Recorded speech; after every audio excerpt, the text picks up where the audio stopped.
ये संविधान को नहीं मानते, बाबा साहब का दिया हुआ संविधान बदलना चाहते हैं और अपनी मनमर्जी से चलाना चाहते हैं। ये संविधान से नहीं चलना चाहते हैं, अपने मन विधान से चलना चाहते हैं। लोकतंत्र पे भरोसा नहीं, एक तंत्र पे भरोसा है। अन्याय महंगाई बढ़ा के हो रहा है, अन्याय बेरोजगारी बढ़ा करके हो रहा है। आज जो नोएडा में आज देखने को मिला है, जहां तमाम गाड़ियां जला दी गई और पुलिस को भी भागना पड़ गया वहां से। सुनने में आ रहा है कि पुलिस की गाड़ी भी पलटा दी गई। बड़े पैमाने पे मजदूर अपनी मांग पहले से करते रहे हैं। पूरी जिम्मेदारी प्रशासन की है, सरकार की है।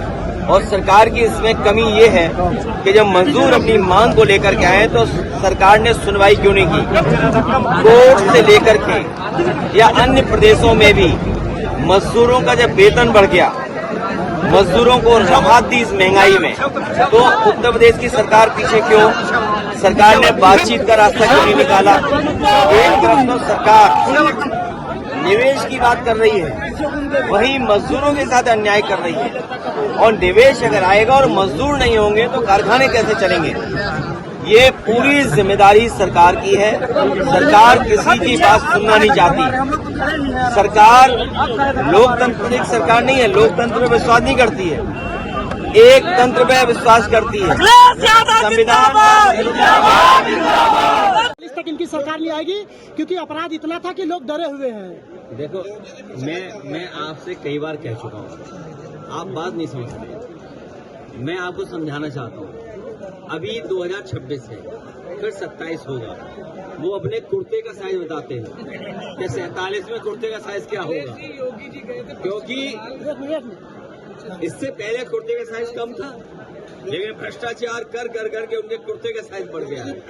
इसीलिए वो कह रहे हैं 47, अपने कुर्ते का साइज बता रहे हैं वो 47। अध्यक्ष जी, पंचायत चुनाव पर क्या बोलेंगे? पंचायत चुनाव हमारे गरीबों को सरकार फेस नहीं कर पा रही है। योगी जी बंगाल में प्रचार कर रहे हैं, प्रधानमंत्री जी कह रहे हैं, पश्चिम बंगाल में गुंडा जाएंगे प्रचार करने, क्या जवाब देंगे भाई? हमारे मुख्यमंत्री जी जो हैं वो बहुत ही घबराए हुए हैं, क्योंकि अभी मैं एक डिप्टी सीएम साहब का इंटरव्यू देख रहा था। मुख्यमंत्री जी की तस्वीर पहले हटा दी।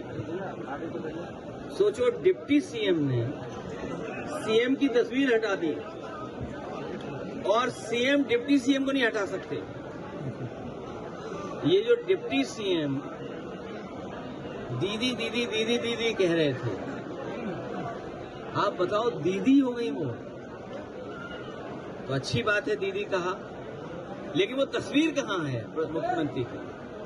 नेताजी भी आपने कहा पंचायत चुनाव तैयारी नहीं विधायक, उस पर सांस करिए, क्या कहेंगे? मैंने कहा अपने किसान भाइयों से, नौजवानों से और गांव में रहने वाले जो तैयारी कर रहे थे प्रधानी की, तैयारी भूल जाइए, सरकार हटाइए, फिर तैयारी करिए। ओम प्रकाश ने समाजवादी अपने आप को बनना था। जब भारतीय जनता पार्टी का गठन हुआ, जब भारतीय जनता पार्टी की स्थापना हुई, उनके पास कोई समाजवादी नेता नहीं था। उन्हें मंच पर जयप्रकाश जी को लाना पड़ा। जिस समय ये लोग अयोध्या से हारे, आप रिकॉर्ड चेक करिए, जिस समय सपा बसपा ने भारतीय जनता पार्टी को हरा दिया, उसके बाद ये मंच में बाबा साहब भीमराव अम्बेडकर जी को भी ले आए हैं। ये बाबा साहब भीमराव अम्बेडकर जी के रास्ते पे नहीं चलते हैं, ये छतरी लगाना चाहते हैं। लेकिन महिलाओं की क्षेत्रफल कौन सा है बताओ हमें? बाबा साहब भीमराव अम्बेडकर जी के जितने भी स्मारक बने या प्रतिमाएं लगी हैं, उन पर छतरी लगाना चाहते हैं। लेकिन बताओ, महिलाओं के लिए क्षेत्र कौन सा है बताओ? आप कहां से चुनाव लड़ेंगे? आरक्षण ला रहे हैं, और आरक्षण की धांधली कितनी हुई है उसका भी हम लोग लेखा जोखा बहुत जल्दी आपके सामने लाएंगे। मंदिर बनवा दिया है भगवान शिव का, मैं उन्हें भी बुलाऊंगा और आप लोगों को भैया आईडी दे दो, हम दोनों मिलकर के तय कर लेंगे क्या करना है। स्मार्ट मीटर क्या जी? ये प्रीपेड नहीं है मीटर, ये प्री पीड़ा देने वाला पेड मीटर है, पीड़ित मीटर है। और मीटर तेज भाग रहा है, बिल ज्यादा आ रहा है। यही स्मार्टनेस है हमारे मुख्यमंत्री जी की। आपके सांसद सुल्तानपुर नहीं दिखाई दे, क्या कहेंगे? कसौली में बहुत दावेदार है, कसौली में क्या होने जा रहा है? दावेदार है, ये तो अच्छी बात है। इसका मतलब सरकार बनने जा रही है। आपके सांसद नीचे करो। जितना हम लोग आपस में प्रेम, भाईचारा, खुशहाली लाने का काम करेंगे, उतना ही हमारा लोकतंत्र मजबूत होगा। हम लोग लोकतंत्र को मजबूत करने के लिए और लोकतंत्र में एक तंत्र की कोई जगह नहीं है। लोकतंत्र में बाबा साहब भीमराव अम्बेडकर जी का संविधान, उसके तहत देश चले, मन विधान से नहीं चले। लोग वन वे हैं, बस बोलते हैं, आप सुनते जाइए। वन वे की कोई जगह नहीं होती है डेमोक्रेसी में। डेमोक्रेसी में संवाद है, हम एक दूसरे से बातचीत करते हैं, तब रास्ता हल होता है। हाल ही में भारतीय जनता पार्टी उद्योगपतियों के साथ खड़ी दिखाई दे रही है। उन्होंने उद्योगपतियों का एटीएम, बस बोलते हैं, आप सुनते जाइए। वन वे की कोई जगह नहीं होती है डेमोक्रेसी में। डेमोक्रेसी में संवाद है, हम एक दूसरे से बातचीत करते हैं, तब रास्ता हल होता है। हाल ही में भारतीय जनता पार्टी उद्योगपतियों के साथ खड़ी दिखाई दे रही है। उन्होंने उद्योगपतियों का एटीएम नोएडा में लगवा दिया और उसका परिणाम ये हुआ कि मजदूरों की अनदेखी हुई। अगर मजदूरों के हक, अधिकार और उनके सम्मान का अगर पड़ोसी राज्य में ज्यादा उनको लाभ मिल रहा होगा, ज्यादा सहूलियत होगी, तो स्वाभाविक है कि मजदूर सड़क पे आएगा। और उसी का परिणाम यह है कि भारतीय जनता पार्टी के गलत फैसले, गलत नीति और कुछ लोगों को, कुछ उद्योगपति, कुछ कारोबारियों को इतना बड़ा बना दें, उसका परिणाम आज आपको देखने को मिला। अब मुख्यमंत्री जी मुजफ्फरनगर गए थे, कम से कम मेरठ के व्यापारियों को बुला लेते, उनका दुख दर्द सुन लेते, उनकी तकलीफ परेशानी सुन लेते, किस तरह उजाड़ा जा रहा है वही जान लेते।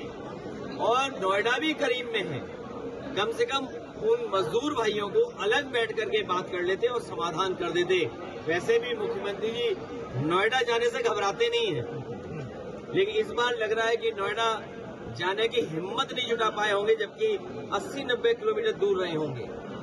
हम सब लोग महिला आरक्षण चाहते हैं, महिलाओं को सशक्तिकरण, उनके अधिकार मिले।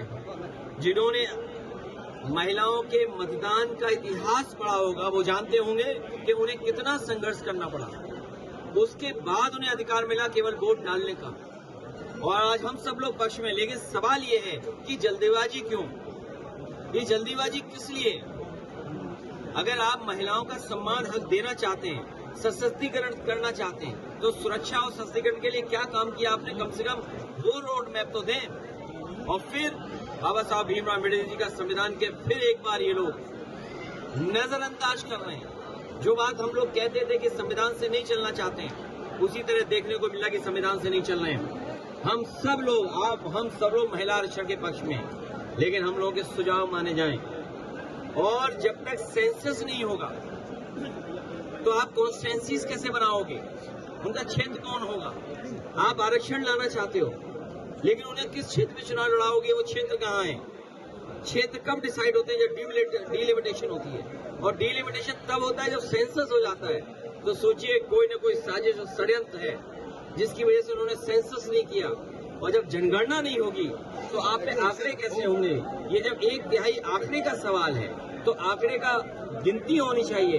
गिनती तब होगी जब सेंसस होगी, और वो नहीं कर रहे हैं। मैं इसीलिए आपके इलेक्शन कमिश्नर रहे, उनका एक सुझाव था कि हम महिलाओं को आरक्षण जल्दी कैसे दे सकते हैं, क्योंकि ये सरकार मन विधान से चलना चाहती है, एक तंत्र, किसी के सुझाव भी नहीं लेना चाहती है। तो वही हमारे चीफ इलेक्शन कमिश्नर रहे, उन्होंने जो सुझाव दिया, जो सुझाव उनका है वो भी महत्वपूर्ण सुझाव है कि उनकी रिप्रेजेंटेशन कैसे दी जाए। अगर पॉलिटिकल पार्टीज को ये देखो उनके वोटों की संख्या के हिसाब से भी अगर देना चाहे तो दे सकते हैं, लेकिन ये देना नहीं चाहते हैं।